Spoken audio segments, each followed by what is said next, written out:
नमस्कार सलाउद्दीन नैयर साहब। जी आदाब अर्ज़ आदाब से मैं रघुनंदन हूँ। तेलंगाना कला रत्नालु बोल के एक यूट्यूब चैनल है। कलाकारों को और मुशायरे और गज़ल कव्वाली आर्टिस्टों का हम परिचय करा रहे हैं। बहुत अच्छी। आपकी कला परिचय के आपकी ज़िंदगी में कैसी आपकी कला प्रयाण कैसा रहा उसके बारे में हमारे प्रेक्षकों को बताइएगा। मैं ये बताना चाहूँगा कि मेरा जो शेरी अदब शुरू होगा 50 साल पहले से हूँ मैं, बल्कि ज़्यादा। और मैं सेक्रेटेरिएट में उर्दू एसोसिएशन कायम किया। वहाँ कोई आंध्र प्रदेश होने के बाद कोई नहीं थी। वो मेरा बहुत बड़ा कंट्रीब्यूशन है। और रिटायरमेंट तक 29 ईयर्स तक मैं उसका सेक्रेटरी रहा। और जितने IAS ऑफिसर होते थे, चाहे वो हिंदू हो मुसलमान हो, लेकिन उर्दू वाले पूरे हमसे कनेक्टेड रहते थे। बड़े बड़े फंक्शन मैंने किया। मुझे एजाज़ हासिल है कि शुक्रिया साहब, मुझे एजाज़ हासिल है कि 5 प्रेसिडेंट ऑफ इंडिया को मैं उनके प्रेजेंस मैंने पोएम सुनाई है। और मेरे 130 बुक्स हैदराबाद में किसी के नहीं छपे, मेरी और मुझसे मुताल्लिक़ थी। और मुझे साहित्य अकेडमी से अवार्ड मिला मेरे से।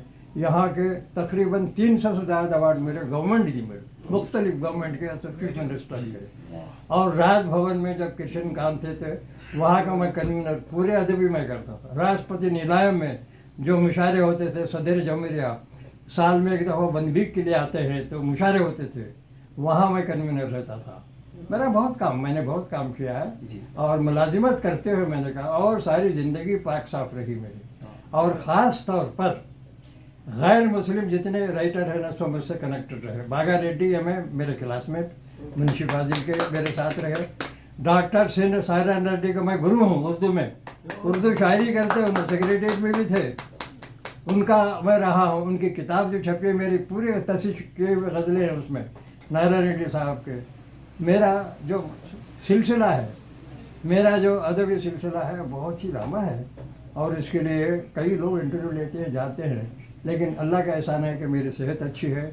और सीधी बात ये, मैं शुरू से ही सेकुलर रहा हूँ, हिंदुस्तानी रहा हूँ, मैं मुसलमान हूँ, लेकिन पूरे मज़ाहिब का मैं एहतराम करता हूँ और करता हूँ। गंगा जमुना तहजीब आपके खून में रग रग में है। क्या पूरी मेरी मिसाल है, हर जगह मिसाल दे सकते हैं आप। गंगा जमुनी तहजीब पूरी मेरे पास है, रग रग में है। और फिर मैं हैदराबादियों को हमेशा अहमियत देता हूँ। जितने राइटर है हैदराबादियों को, हमारी ज़मीन की जो कदर है वो करता हूँ। मैंने किताब नज़में भी लिखी हैं उसमें। मैंने हमारा तेलंगाना की बहुत अच्छी नज़म मेरी वो मैगजीन में छपी है, मेरी किताबों में भी आ गई है। बताया हूँ कि तेलंगाना क्या है, हमारे अब्बाजात कैसे थे। और सही बात तो ये है, जितने यहाँ उर्दू ज़बान के, उर्दू के बड़े बड़े लोगों ने खिदमत की है, उसमें हिंदू भी किए। मैं नाम देता हूँ, जानकी प्रसाद, डॉक्टर सीना रेड्डी, M बागा रेड्डी, एकबोटे साहब, कोंडा लक्ष्मण बाबू साहब, युद्धवीर जी, ऐसे 15-16 नाम मैं गिना सकता हूँ जिन्होंने उर्दू के लिए अपनी ज़िंदगी दे दी। बड़े बड़े प्रोग्राम उन्होंने किए, ये कोई मामूली बात नहीं है। और फिर कोंडा लक्ष्मण बाबू जब महकमा इत्तलात के जब मिनिस्टर थे, वो मुशायरे कराते थे। और उन्होंने रिटायरमेंट होने के बाद बहुत बड़े लीडर हैं, बल्कि कांग्रेस, उन्होंने तेलंगाना के लिए सबसे पहले उन्होंने आवाज़ उठाई। बाद में KCR वगैरह गए। उन्हें एक मुशायरा कराते थे वहाँ, मुशायरे दक्कन के नाम से। उसमें हिंदू मुसलमान सभी शिरकते थे, तकरीबन थे। अजला का मुशायरे दक्कन के नाम से। उर्दू के बड़े प्रेमी थे वो, उर्दू की थे। और फिर मैं जहाँ तक हूँ, मैं पूरी ज़बान का उसी तरह कदर करता हूँ और जिस तरह मैं उर्दू को करता हूँ, ये मेरी रगों में है। और मुझे ऐसी तरबियत दी गई कि मुझे यही होना चाहिए। बहरहाल मैं जब कभी मुझे बुलाया जाएगा मैं आऊँगा, इंटरव्यू दूँगा। ये तो खैर मुख्तसर है, आप नहीं बताइए, आपकी कोई बात नहीं। कोई बताइए, मैं आप प्रेम से मेरे को आशीर्वाद दो और हमारे प्रेक्षकगण को भी आशीर्वाद दीजिए आप। नहीं, मैं बिल्कुल बता रहा हूँ ना कि मैं कई इंटरव्यूज दे चुका हूँ। और सियासत अखबार में जो हैदराबाद का सबसे बड़ा उर्दू अखबार है, 50 बरस तक मैं बग़ैर मुआवजे के 1 पैसा नहीं लिया। और जितना लिटरेरी वर्क उनके पास होता था सियासत का, मैं करता था उसमें।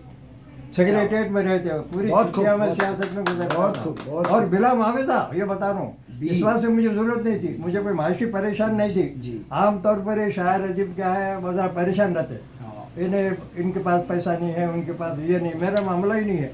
मैं शुरू से खुशहाल रहा हूँ जी और मैं ऐसा हूँ, पहला शायर हूँ कि मल्लेपल्ली में मेरा ज़ाती मकान है, 3 मंजिला बड़ा मकान है, पूरे बच्चे रहते, ऑल क्वालिफाइड, सब तकरीबन सब ग्रेजुएट, मेरे भवा हैं, मेरे बेटे हैं, पोते हैं, वो बड़ी बड़ी खिदमत पर है। ये अल्लाह का अच्छा एहसान। फैमिली है, अच्छा फैमिली है, ये शोहरत भरी फैमिली है।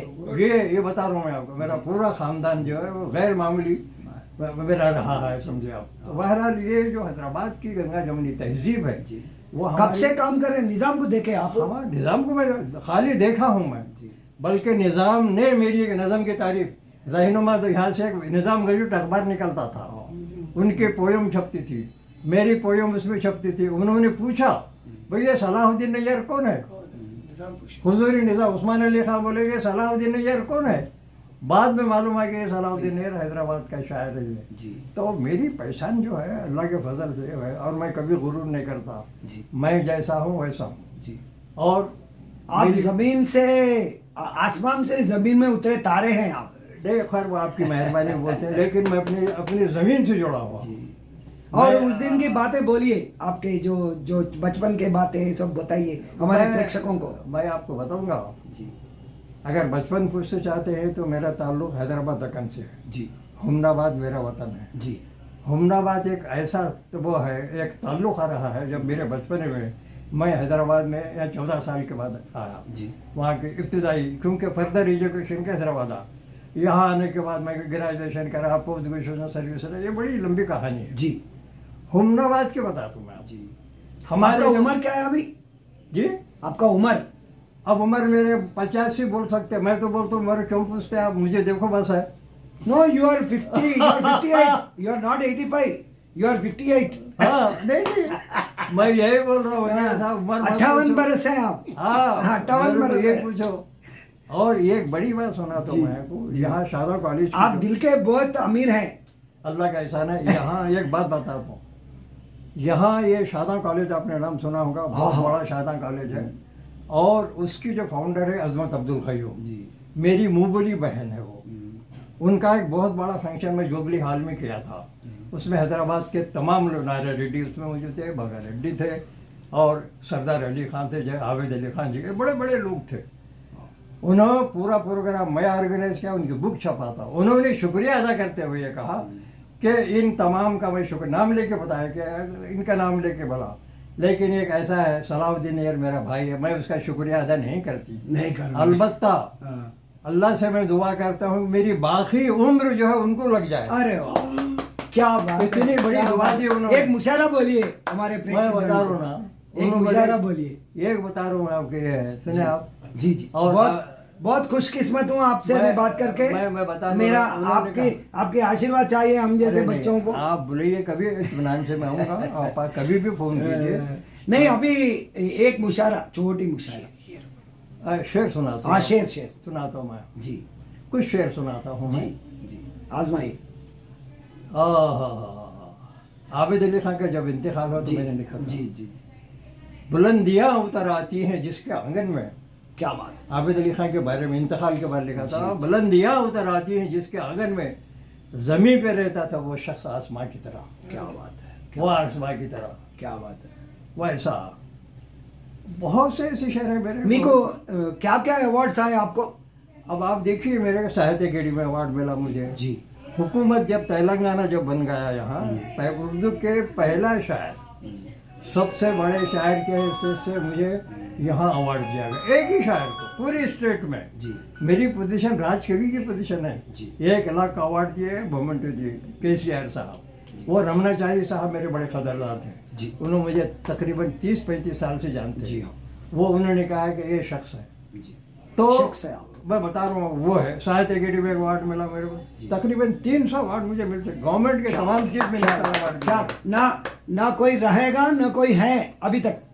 नहीं, अल्लाह का एहसान है कि मैं बड़ी फख्र की उर्दू में सचिन तेंदुलकर है आप। हैदराबाद में 300 अवार्ड किसी को नहीं मिला। नहीं मिला। नहीं। और ये 130 अव्वल दर्जे आसमान किसी के सुने आप? आसमान के नहीं। क्या बोलते हैं स्टार हैं आप। नहीं नहीं, वो आपकी मेहरबानी, ऐसा ख्याल करते। मैं एक मामूली आदमी हूँ, जी। आपकी ज़मीन का आदमी हूँ, जी और हमेशा ज़मीन से जुड़ा कितना हुआ। मोहब्बत से बात कर रहे हैं, कितना जितनी प्रेम से बात कर बिल्कुल, रहे हैं। पूरी ज़िंदगी ऐसी गुजरी है राजा साहब मेरी। हाँ। और फिर एक बात बताऊँ, शुरू से ही मेरे लिए कोई माशी खाने पीने का मसला नहीं रहा। जी जब मैं हुमनाबाद था, में था, वतन था, मेरे बाप दादा की पूरी ज़मीन थी, बता रहा हूँ मैं आपको। जी हुमनाबाद में जो वहाँ था, वहाँ के एक राजा, राजा रामचंद्र, जी मेरे जो बड़े बुजुर्ग थे, 2 नाम इब्राहिम भाई के नाम से, जी उन्होंने बड़े ओहदों पर रखे थे उनको। जी कई ज़मीन अब भी है उनकी दी हुई राजा की। और हुमनाबाद पूरे स्टेट में, तेलंगाना में, दक्कन में वो पहला ताल्लुका है जिसके आतरा फसील है। जी 4 दरवाजे थे, अब्बा। मुझे अच्छी तरह याद है, सुने आप, जी वो दरवाजे थे। जी और उस वक्त बताऊँ मैं आपके, हमारे जो बुजुर्ग जितने गुजरे हैं ना, अपने मेरे वालिद साहब रेशम के कारोबार करते थे, जी। बड़े हाजी थे, हज छू गए, वो लंबी कहानी है। जी जी और वहाँ के जितने भी जी यानी ताजिर थे, मेरे वालिद साहब उनके साथ एक रेशम के कारोबार, रामचंद्र था, बताना, हमारे मोहल्ले में रहते थे, बहुत बड़ा मकाम था वो। आजकल के नौजवानों को उर्दू के लिए, उर्दू सेव करने के लिए क्या करना चाहिए, बोलिए। आजकल के नौजवान क्या है, उर्दू से दिलचस्पी नहीं है, रोमन में लिख के पढ़ते हैं। जी बड़े बड़े शायर हैं, वायर अदीब हैं, हमारी किताबें हिंदी में लिख कर पढ़ते हैं। हाँ, हिंदी इंग्लिश में रोमन में बोल रहा हूँ ना, इंग्लिश में। नहीं, आज क्या मुझे- बोलना चाहते हैं आपको? मैं ये आप बोला, मशवरा क्या देते हैं? मैं मशवरा ये देना चाहता हूँ कि हमारे बच्चों को उर्दू पढ़ना चाहिए। अब मेरे पास बताया ना, मेरा दीवान खाना कभी आप तशरीफ लाएंगे तो पूरी किताबों से भरा हुआ है। मुझे अफसोस होता है कि मेरे बाद कोई पढ़ने वाला नहीं है। हालांकि मैं शायर हूँ, बड़ी पहचान है जी। मुझे। अफसोस इस बात का, हाँ जानते हैं, शायरी भी जानते हैं, लेकिन लाइट लेते लिटरेरी कोई शख्स नहीं है मेरे घर नहीं में। है, नहीं। कोई लिटरेरी आदमी रहे वो नहीं। बहाना निकल जाना चाहिए दिल से, नहीं निकल जाना। इतने इज्जत देना चाहिए से उर्दू, अपने मातृभाषा को सीखना चाहिए और तालीम लेना चाहिए, और इन जैसे बुजुर्गों की इज्जत करना चाहिए, और इनका आशीर्वाद लेके, इनका जो तालीम जो है, इनके पास तालीम लेके, इनके बुजुर्ग के नाते इनको मैं प्रणाम करता हूँ, नमस्कार करता हूँ कि इतने अच्छे हमारा पधारे, हमारा तेलंगाना कला रत्न के आप आशीर्वाद देके इंटरव्यू दिए। आपको कांटेक्ट करना चाहे तो आपका फ़ोन नंबर बताइए। जी, आपका फ़ोन नंबर 9618 जी 33 जी 4457। मान लो सर, और एक बार। 9618 जी 33 जी 4457। जी अभी कुछ लोगों को आप तालीम देते हैं, नहीं तो अभी कुछ नहीं, मैं कोई आया तो नहीं आया तो उर्दू के बारे में कोई आया मैं तो बोल तो आया तो बातचीत करता हूँ, ऐसी जी, बात अच्छा, नहीं है। ओके। लेकिन मेरा ज्यादा वक्त पब्लिक को क्या बोलते हैं, किसको? पब्लिक को क्या बोलते हैं? मैं देखिए आपको, मैं एक खास बात आपको बोलना चाहूँगा। जी मैं हमेशा हिंदी वालों के साथ रहा हूँ, ये बताना। नेपाल सिंह बरवाल मेरे साथी थे, 50 साल हम साथ काम किए। जी उर्दू हिंदी का मिलकर काम, कभी अलग नहीं समझे। जी अच्छा, रहा तेलुगु का माहौल था हमारे पास, लेकिन तेलुगु में कोई शायर अदीब नहीं था हमारे करीब। जी जी नारायण रेड्डी तेलुगु के बहुत बड़े शायर थे, जी। 300 गाने लिखे उर्दू में। जी और करो आप, जी हाँ डॉक्टर श्रीनारायण रेड्डी हाँ। उर्दू में। हाँ वो जहाँ हमारे सेक्रेटरिएट में मैं था, सेक्शन ऑफिसर था, जी। वो वहाँ वो थे, चेयरमैन थे, chairman official language commission. Office commission थे। हाँ। अरे साहब, उन्होंने इतना बड़ा अच्छा काम किया उस वक्त, मैं खास बात सुना था। जी उस वक्त एन.टी. रामाराव का ज़माना था। उन्होंने, एन.टी. रामाराव ने ये ऑर्डर जारी कर दिया कि सारी करस्पॉन्डेंट तेलुगु में होना। जी हाँ ऑर्डर जारी करा दिया। हाँ करा दिए। नारायण रेड्डी से चूंकि मेरी दोस्ती थी, तकरीबन रोज़ मुलाकात होती, 4 बजे हम मिल के चाय पीते थे। शुभ शायर थे ना। जी मैं सेक्शन ऑफिसर था, उन्हें चेयरमैन थे, कभी फ़र्क महसूस नहीं करे। नहीं मैं उनको बोला, बताइए नारायण रेड्डी साहब, ये कैसे पढ़ सकती, इसमें तेलंगाना के भी, आंध्रा के, तेलुगु में आदत ही नहीं है लिखने की, अंग्रेजी में लिखते। जी उन्होंने क्या किया, चीफ सेक्रेटरी के पास एक मीटिंग की। जी मीटिंग ये की कि जितने कलेक्टर को बुला के एक मीटिंग करके, जो तेलुगु में लिख सकता है उसको लिखना। जबरदस्ती लैंग्वेज का मामला है, जी। आप उसको जबरदस्ती लिखने के लिए मजबूर नहीं कर सकते। नहीं कर सकते। ये डिसीजन लिया साहब, जी इतना बड़ा काम किया। ये भी एक अच्छी बात है हाँ? कि थोपना नहीं चाहिए। बिल्कुल। जो जी जी हाँ। जो लिख सकते हैं लिखे आप। लिखो। आप जबरदस्ती जो तेलुगु मत बोला, थोपना नहीं नहीं लिखते। जी। और ये बताया कि हमारे पास जो हैदराबाद में तेलुगु सेक्रेटरीट में अंग्रेजी में काम होता था।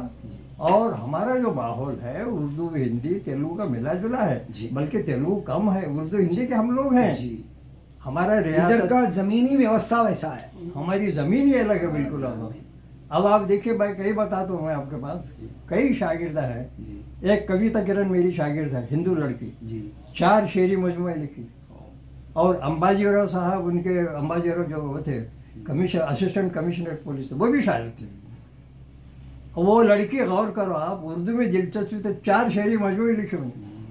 आप बताइए, ऐसे और भी है हमारे पास। मैं एक मिसाल दे रहा हूँ, मुझसे जो कनेक्टेड थी मुझसे। अच्छा, अभी उर्दू को अच्छा तालीम देना और इजी लर्निंग के लिए क्या करना चाहिए? अब आप देखिए, बुनियादी तौर पर क्या है, असल बात क्या है, हमारे शायरों अदीबों को भी इतनी दिलचस्पी नहीं है। नहीं, किसी को ब्लेम नहीं करना अपन, नहीं सीखना बोल रहा हूँ। सीखना बता रहा हूँ, नहीं है। नो शॉर्टकट नहीं है। नहीं, क्यों नहीं कर रहे साहब आप? No shortcut. मैं एक बताता हूँ कि आप अपने बुजुर्गों बहुत तालीम लेना, हार्ड वर्क करना। आप करें ना, आप बुजुर्गों से पढ़े ना लिखे नहीं जी। वही क्यों बच्चों को नहीं वही पढ़ाते? करें। मैं मैं वही बोल रहा हूँ। आप तो पूरा लिए, उनसे शायरी ले लिए, अदब ले लिए, बड़ों से ले लिए। जब आपको देने का सवाल है तो आप किसी को नहीं, औलाद को नहीं देते, क्या जी, देते? नहीं तो देना। ये जो कहा जहन है, वो आप दिल में रहना, दिल में रहना, वो मोहब्बत रहना, मोहब्बत है। देखिए, नई नस्ल को, हार्ड वर्क भी करना। नई नस्ल को हिंदी से, उर्दू से मोहब्बत है। जहाँ तक लिखने का, लिटरेचर का सवाल है, बहुत कम लोग हैं। कम फिर लोग, भी उर्दू में प्रैक्टिस करना हमारे पास है। है। बहुत सारे लड़कियां बहुत ज्यादा हैं, बहुत स्कॉलर हैं हमारे पास, शायर अदीब है हमारे पास, ऐसा नहीं है। खामोश तो है। आप इतने बड़े आदमी हैं, आप मेरे ख्याल से बहुत ही हुंदा आदमी हैं। आपको बहुत कदर करते हैं और आप टाइम देके मेरे को इंटरव्यू दिए, शुक्रगुजार हूँ। और आपको अल्लाह ताला और अच्छा आपको तंदुरुस्त रखे और अच्छा आपके हम जैसे बच्चों को आपकी दुआ चाहिए। हाँ, नमस्कार, प्रणाम। मत करो। Thank you.